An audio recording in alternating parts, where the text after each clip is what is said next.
ভারতীয় সেনা পাকিস্তানে হামলা করে দিয়েছে গেল রাতে প্রায় 1:30-2টার দিকে। সত্যি খবরটা শুনে মনটা একদম ঠান্ডা হয়ে গেল। বাংলাদেশ আর পাকিস্তান থেকে অনেকজন লাফাচ্ছিল না।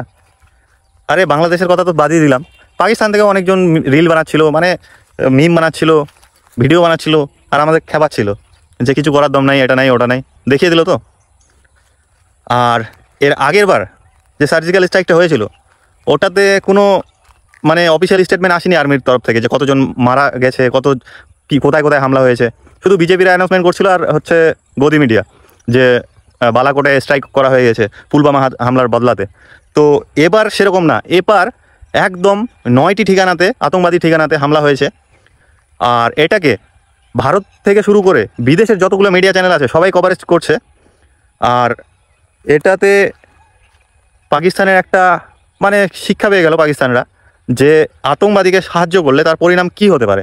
আর এটা তো জাস্ট মানে স্যাম্পল, পিকচার আবি বাকি হ্যাঁ মেরে দোস্ত। আর আমার একটা বিজেপির কাছে অনুরোধ যে যখন হামলা হয় তখন দোষটা তো সেনার ঘাড়ে দিচ্ছ যে সেনা ছিল না বা এটা ইন্টেলিজেন্ট ফেলিয়ার।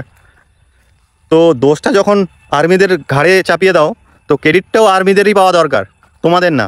দোষটা তোমরা বারবার হচ্ছে আর্মিদের দিয়ে দাও, ইন্টেলিজেন্স ফেলিয়ার।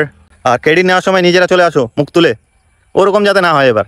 এর আগের বার পুলওয়ামা হামলা কেউ কিন্তু ওটাতে প্রুফ পায়নি, ঠিক আছে?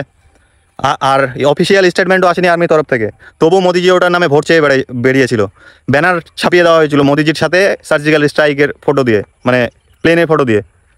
তো এগুলো বন্ধ করা হোক, সেনার নামে ধর্মের নামে রাজনীতি বন্ধ হোক। এটা যদি বন্ধ না হয় তাহলে আমাদের ভারত অন্য দেশের মতো তারা কি করতে পারবে না, ডেভেলপ হতে পারবে না। পাকিস্তানের সাথে কম্পেয়ার কতদিন আর করবে আমাদের সরকার? পাকিস্তানকে উড়িয়ে দাও, বাদবাকি যতগুলো ডেভেলপিং কান্ট্রি আছে সেগুলোর সঙ্গে কম্পেয়ার করা হোক। আর সমস্ত ভারতীয়কে জানাই হ্যাপি দিওয়ালি।